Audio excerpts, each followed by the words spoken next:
নমস্কার বন্ধুরা, বাবুর্চিতে তোমাদের সবাইকে স্বাগত। আজ তোমাদের জন্য নিয়ে এসেছি কম তেলে তৈরি লাউ বড়ি দিয়ে একটা মজাদার রেসিপি। গরম ভাতের সাথে হালকা এই ঝোল খেলে মন একদম ভরে যাবে। ঘরে থাকা উপকরণ দিয়ে ও কম তেলে কিভাবে এটা বানাবে সেটা আজকে তোমাদের সাথে শেয়ার করব। তাহলে চলো শুরু করি। প্রথমে লাউয়ের মাথাটা এভাবে কেটে বাদ দিয়ে দিতে হবে। তারপর মাঝখান দিয়ে এভাবে কেটে নিচ্ছি। এবার বড় বড় টুকরো করে প্রথমে কেটে নিতে হবে।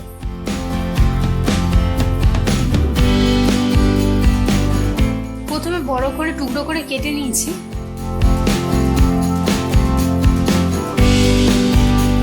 তারপর আবারও মাঝখান দিয়ে কেটে এগুলোকে এভাবে ছাড়িয়ে নিচ্ছি। আর এই লাউয়ের খোসাগুলো কিন্তু তোমরা ফেলে না দিয়ে আলু দিয়ে কিংবা শুধু ভেজে খেতে পারো, তাতেও কিন্তু খুব সুন্দর লাগে। সবগুলো কিন্তু একইভাবে আমি ছাড়িয়ে নিচ্ছি। তারপর আবারও বড় বড় টুকরো করে কেটে নিচ্ছি।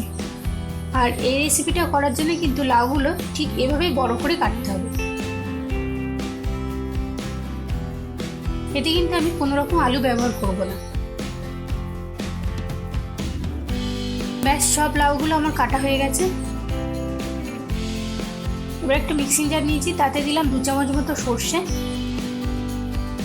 কিছুটা আদা কুচি আর 2 চামচ মতো পোস্ত, হাফ চামচ নুন, অল্প একটু জল দিয়ে এটাকে একটা মিহি পেস্ট বানিয়ে নিচ্ছি। তারপর শুকনো কড়াইতে 1 চামচ মতো পাঁচফোড়ন দিয়ে এটাকে হালকা একটু ভেজে নিতে হবে।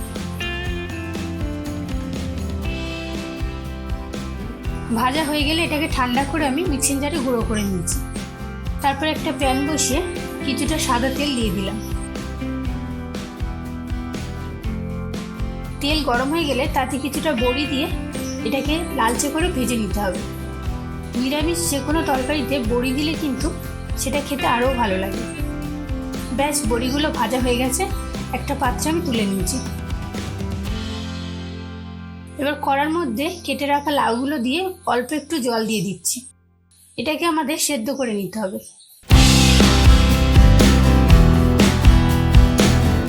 অল্প করে জল দিতে হবে, যেহেতু লাউ থেকে জল বেরোয়। গ্যাসের ফ্লেমটা হাইতে দিয়ে এটাকে ভালো করে সেদ্ধ করতে হবে।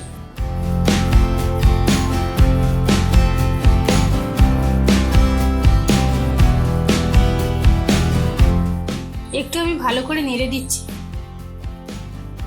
আর দিয়ে দেব 2 চামচ মতো নুন। যেহেতু নুনটা আমি আগে দিতে ভুলে গেছিলাম, তাই এখন দিয়ে দিলাম।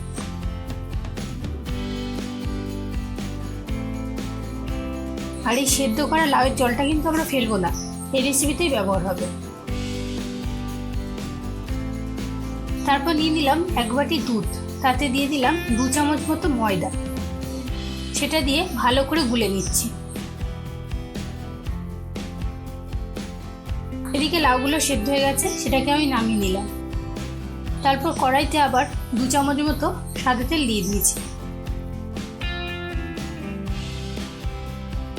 তেলটাকে আগে ভালো করে গরম করে নিয়েছি। তারপর তাতে দিলাম হাফ চামচ মতো মেথি, আর দিলাম হাফ চামচ মতো রাঁধুনি আর 2টো তেজপাতা। সেটাকে দিয়ে হালকা একটু নেড়ে চেড়ে সেদ্ধ করে রাখা লাউ ও লাউয়ের জলটা সবটাই দিয়ে দিলাম।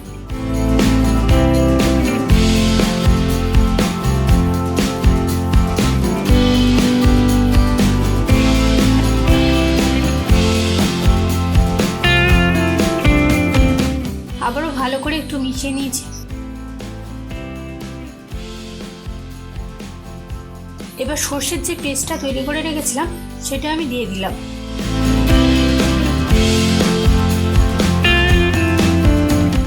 আবারও ভালো করে একটু নেড়ে চেড়ে মিশিয়ে নিতে হবে।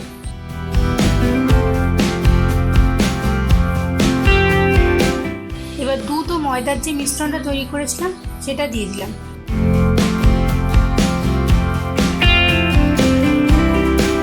তারপর আবারও ভালো করে মিশিয়ে এটাকে ভালো করে একটু ফুটিয়ে নিচ্ছি। তোমরা দেখেই বুঝতে পারছো এতে কিন্তু আমি পরে কোনো জল ব্যবহার করিনি। তারপর ভেজে রাখা বড়িগুলো দিয়ে দিলাম। আর দিচ্ছি 2 চামচ মতো চিনি। ভালো করে নেড়ে মিশিয়ে দিলাম।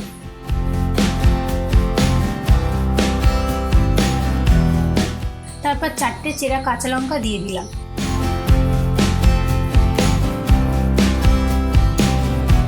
এবার একটা ঢাকনা দিয়ে ঢেকে আমি 5 মিনিট ফুটতে দেব।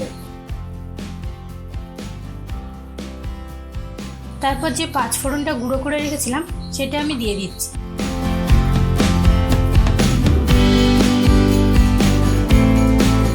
ব্যাস একটু নেড়ে চেড়ে মিশিয়ে নিলেই কিন্তু এটা আমাদের একদম রেডি। আর এই গরমে অবশ্যই কিন্তু তোমরা বাড়িতে এটা বানিও, আর কেমন লাগলো আমাকে কমেন্ট করে জানিও। আজ এটুকুই, দেখা হচ্ছে পরের ভিডিওতে। ভালো থাকবে, সুস্থ থাকবে।